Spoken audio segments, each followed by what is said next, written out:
and get ourselves hoarse constantly, and listen to speeches that we already agree with. Why are we here? That's not really entertainment, is it? It's commitment.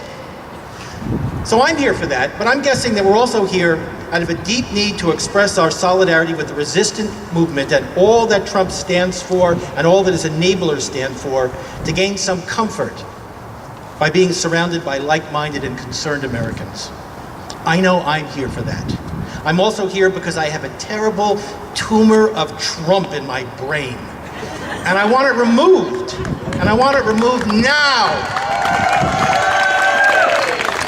Every day, maybe like you, my mind too often revolves around my dismay, my anger, my fear for my country, my growing contempt for all who enable this so-called president, and my nearly desperate hopes that Special Prosecutor Mueller will finally come up with all the goods on the public enemy number one in the White House.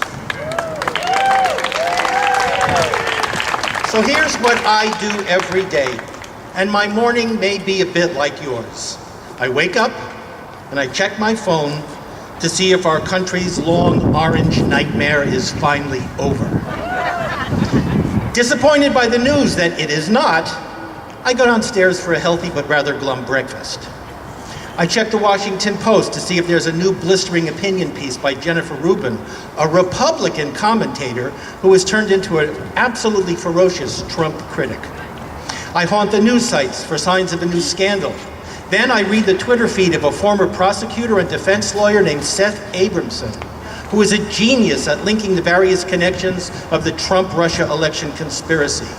Since January of 2017, virtually everything Seth Abramson has researched, discovered, analyzed, and then predicted about the Mueller investigation has so far been proven true, and the media is finally catching up with him. If you don't follow Seth Abramson's Twitter account, make sure you do. His analysis of the Trump investigation will give you hope. Then, as a member of Indivisible Rhode Island, I make my phone calls to the two senators, Whitehouse and Reed, and my congressional representative, Jim Langevin. Sometimes I show up with my fellow Indivisible members at these politicians' Rhode Island offices to make our concerns known. We're lucky in this state to have a strong Democratic congressional delegation in Washington, but sometimes we have to inject a little spinal fluid into our representatives' occasionally wavering backbones. That's right. You bet. It always helps to remind them of news like this. Last week, 170 current and recent members of the American Political Science Association ranked Donald J. Trump dead last among all 45 presidents.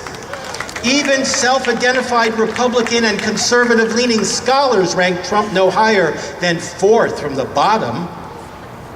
Was there Russian collusion with Pierce and Buchanan? I don't know.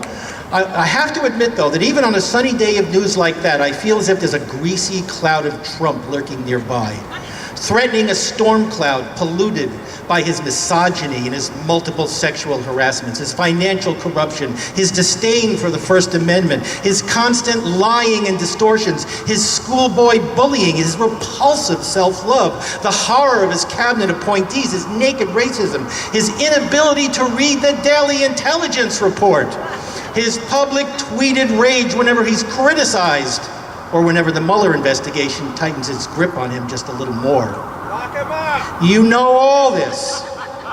Lock him up. You know all this, and it's just the smallest section of a list that could reach to the moon and beyond. But here's something you might not know about. I'll tell you a little story. In September of 2016, I was driving on a highway in upstate New York when I saw an official New York State sign announcing that at the next exit was the Donald J. Trump State Park. I could not believe my eyes. How in the world could there be such a thing? It seemed so ridiculous that I vowed to noodle around on the internet later to see what I could find. And what I found was a typical Trumpian tale of hubris and corruption and the stacked deck of our tax laws.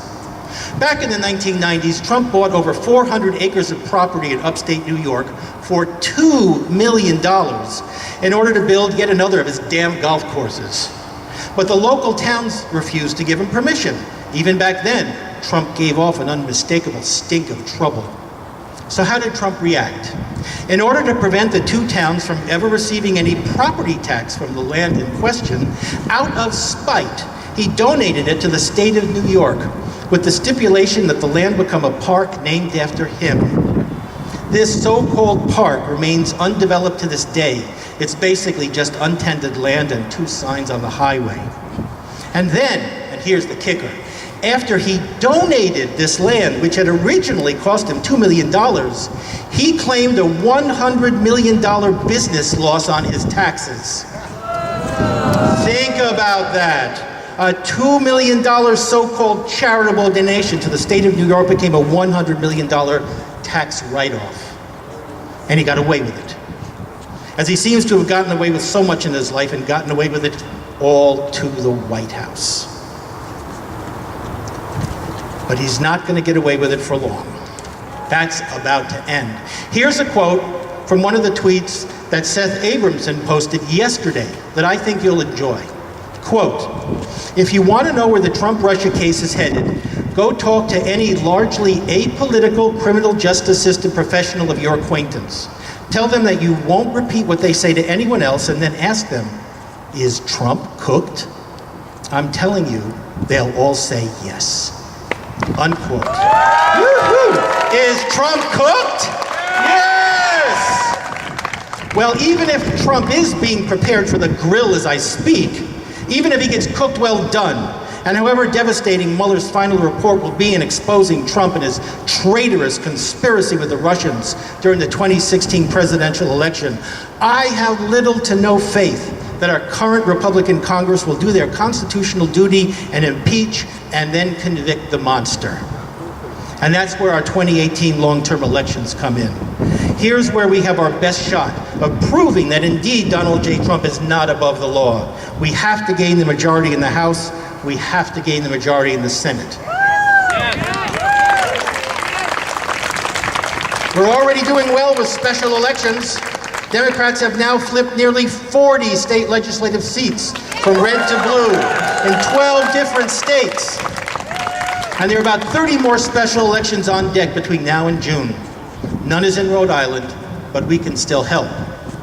There's an organization called Postcards to Voters that will supply you with the addresses, but not the names, of registered Democratic voters in districts that are holding a special election this year. Host a Postcard to Voters party. My wife and I are hosting one tomorrow. And you and your friends can write postcards to these Democratic voters, reminding them to vote in that upcoming election. It's a great way to get out the vote.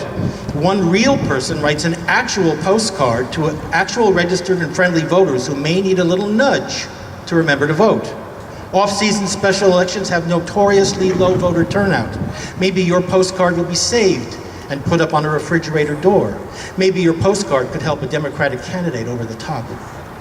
Above all, we have to keep focused and plan now for the November midterm elections. Join Indivisible and help us continue to organize the resistance to Trump.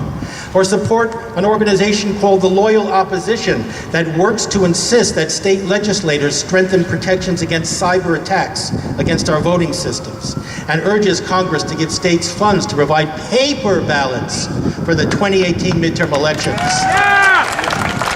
And this is really important. Just yesterday, the New York Times reported how vulnerable voting machines are to cyber attacks, and they specifically noted the voting machines used in Rhode Island. For those interested, go to Indivisible, there is no Indivisible Rhode Island booth, but Rachel Jarosz is here, and she has a slip of paper with the web addresses of Seth Abramson, Jennifer Rubin, Postcard to Voters, and the Loyal Opposition. So if you're interested, she'll be walking around among you, and take one of those slips so you can join up and fight even more. Now, you're probably all registered to vote, but please make sure everyone you know is registered as well. This coming election is the one election in our lifetimes that no one should sit out. Help the Democratic 2018 election wave make an actual tsunami look like a wee little ripple in a bathtub.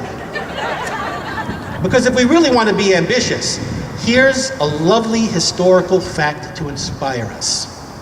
Back in 1993, when our good neighbor to the north, Canada, held parliamentary elections, the Conservative Party which until then had dominated Parliament, was devastated by an angry electorate and lost 154 of their 156 seats. That's right. When the election was over, only 2 members of the Conservative Party remained in office. What a thought. Yes, Donald Trump is not above the law, and neither are his toadies and enablers in the Republican Party. Let's work together to give them a trouncing they'll never forget. Thank you.